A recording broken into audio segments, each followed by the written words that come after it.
ठीक है, तो हम लोग इसके पहले इलेक्ट्रॉन की खोज पढ़े थे और ये देखे थे कि इलेक्ट्रॉन की क्या क्या, इलेक्ट्रॉन कैसे खोजा गया था।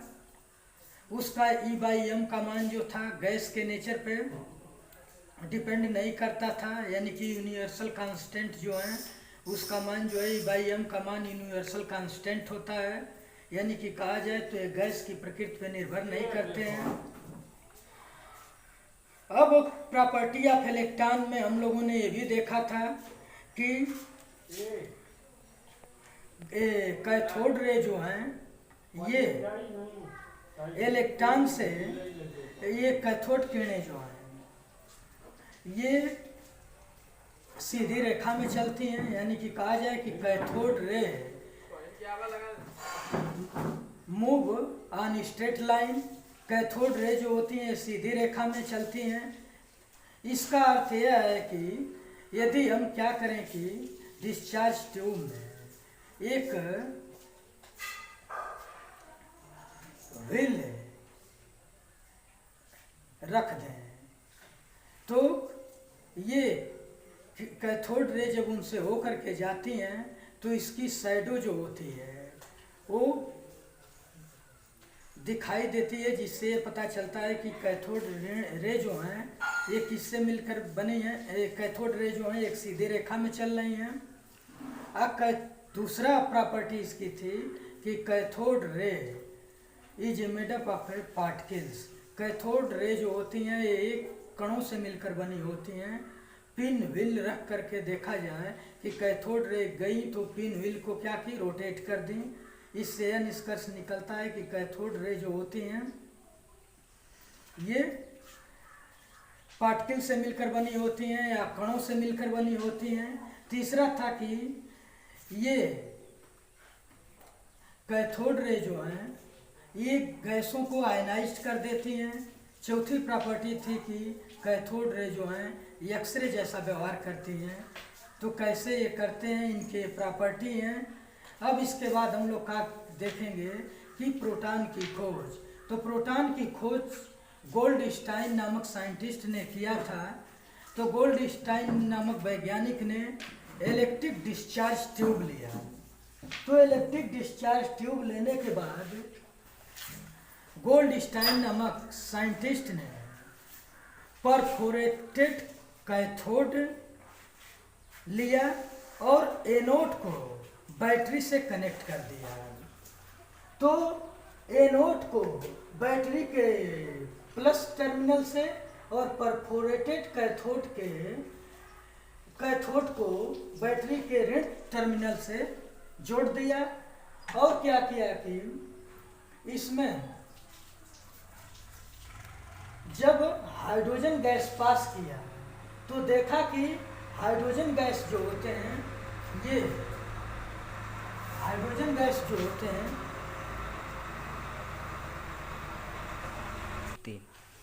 तो क्या किया कि डिस्कवरी ऑफ प्रोटॉन में गोल्डस्टीन नामक वैज्ञानिक ने डिस्चार्ज ट्यूब लिया, जिसको एनोड से धन टर्मिनल को बैटरी के धन टर्मिनल से जोड़ा और परफोरेटेड कैथोड को बैटरी के ऋण टर्मिनल से जोड़ा। जोड़ने के बाद क्या किया कि इस डिस्चार्ज ट्यूब में जब वो हाइड्रोजन गैस लिया तो हाइड्रोजन गैस की जो होती हैं आयनाइजेशन पोटेंशियल का मान जो होता है वो ज़्यादा होता है। आयनाइजेशन पोटेंशियल का मान ज़्यादा होने के कारण वो हाइड्रोजन गैस एक तो सस्ती होती है। तो गोल्डस्टाइन नामक वैज्ञानिक ने इस गैस का उपयोग किया, लेकिन इसके आयनाइजेशन पोटेंशियल जो होते हैं क्या होते हैं, वेरी हाई होते हैं। तब गोल्डस्टाइन ने देखा कि जब इसमें करंट पास किया तो करंट पास होने के बाद एक कैथोड जो है जो हाइड्रोजन गैस लिया था, ये हाइड्रोजन गैस आयंस में डिसोसिएट हुए। तो हाइड्रोजन गैस टूटे किस में, प्लस और माइनस में। कहा जाए कि एक इलेक्ट्रॉन त्यागे, जिसके कारण इस पे प्रोटॉन बचा और एक इलेक्ट्रॉन। हाइड्रोजन गैस जो होते हैं ये एक प्रोटॉन एक इलेक्ट्रॉन से मिलकर बने होते हैं, इसमें न्यूट्रॉन नहीं होता है, इसीलिए हाइड्रोजन को प्रोटियम कहा गया है। प्रोटियम से प्रोटॉन की खोज हुई। प्रोटियम से किसकी खोज हुई? प्रोटॉन की। तो ये जब ये गैस हाइड्रोजन गैस डिसोसिएट हुए पॉजिटिव और नेगेटिव आयन में, तो जो पॉजिटिव आयन थे वो परफोरेटेड कैथोड के तरफ गए और इन पूरे गैस में इलेक्ट्रिक डिस्चार्ज ट्यूब में, इलेक्ट्रिक डिस्चार्ज ट्यूब में ये पूरे ट्यूब को जिंक सल्फाइड से कोटेड कर दिया था। गोल्डस्टीन ने पूरी इलेक्ट्रिक डिस्चार्ज ट्यूब को क्या कर दिया था? परफोरेटेड कर दिया था, यानी कि जिंक सल्फाइड ZnS से कोटेड कर दिया था। तो देखा कि एक पॉजिटिव जो हाइड्रोजन से हाइड्रोजन डिसोसिएट होकर पॉजिटिव आयन और नेगेटिव आयन देते हैं, तो ये पॉजिटिव आयन जो थे ये कहाँ गए?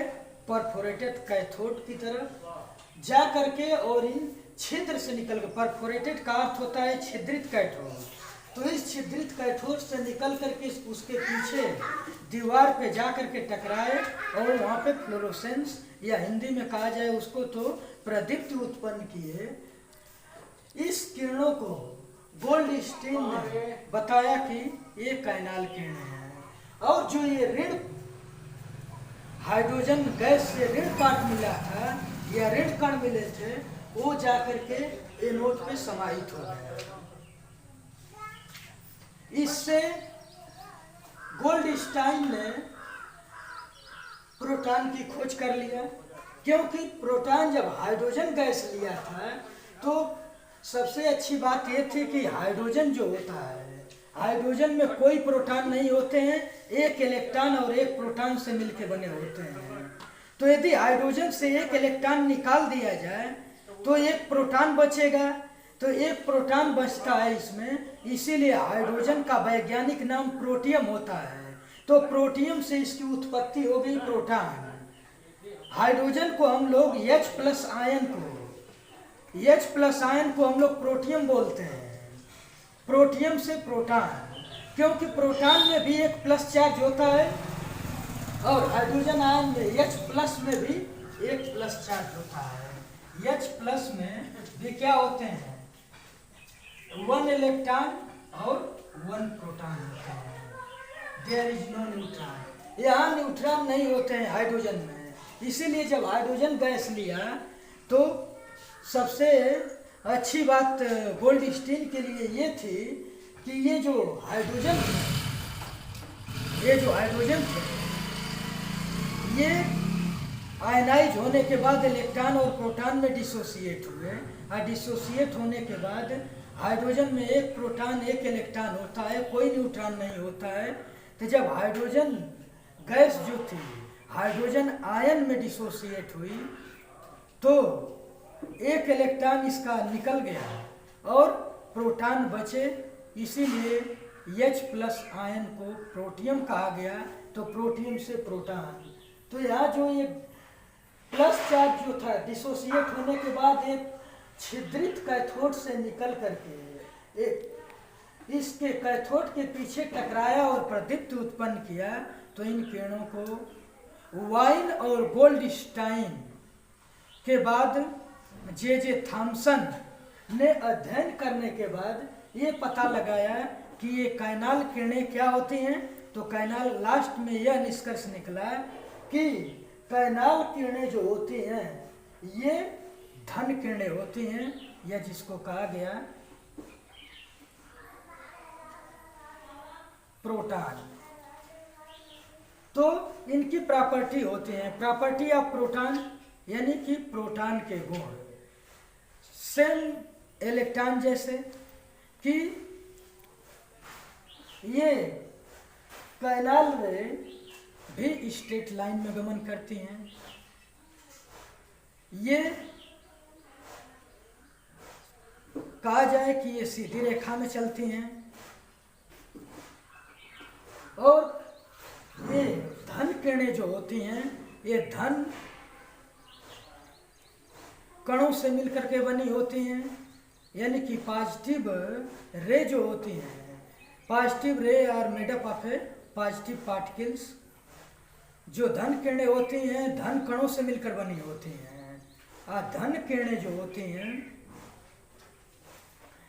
ये कण के रूप में चलती हैं। जो इलेक्ट्रॉन की प्रॉपर्टी थी वही प्रोटॉन की प्रॉपर्टी है। अब हम लोग ये देखेंगे कि हाइड्रोजन आयन में यदि इलेक्ट्रॉन का मास देखा जाए तो इलेक्ट्रॉन का मास जो होता है 1.6 × 10⁻⁻19 कूलम आते हैं। यदि इसका मास देखा जाए तो 1.672 × 10⁻24 ग्राम, या किलोग्राम में लिया जाए इसको तो 1000 से मल्टीप्लाई कर देंगे तो आ जाते हैं 1.672 × 10⁻27 किलो जूल। तो हम लोग क्या करते हैं कि E/m का मान कैलकुलेट किया गया तो ये देखा गया कि E/m का मान जो होता है ये bill different for different gases, it depends upon nature of gases. यानी कि E/m का मान जो था ये डिफरेंट आया डिफरेंट गैसों के लिए, क्योंकि E/m का मान जो होते हैं ये कांस्टेंट नहीं होते हैं, ये अलग अलग गैसों के लिए अलग अलग होते हैं। इसीलिए ये गैसों के नेचर पे निर्भर नहीं करते हैं, ये गैसों के नेचर पर निर्भर नहीं करते हैं। ये आपके थे प्रोटॉन की खोज। अब हम लोग नेक्स्ट लेक्चर में न्यूट्रॉन की खोज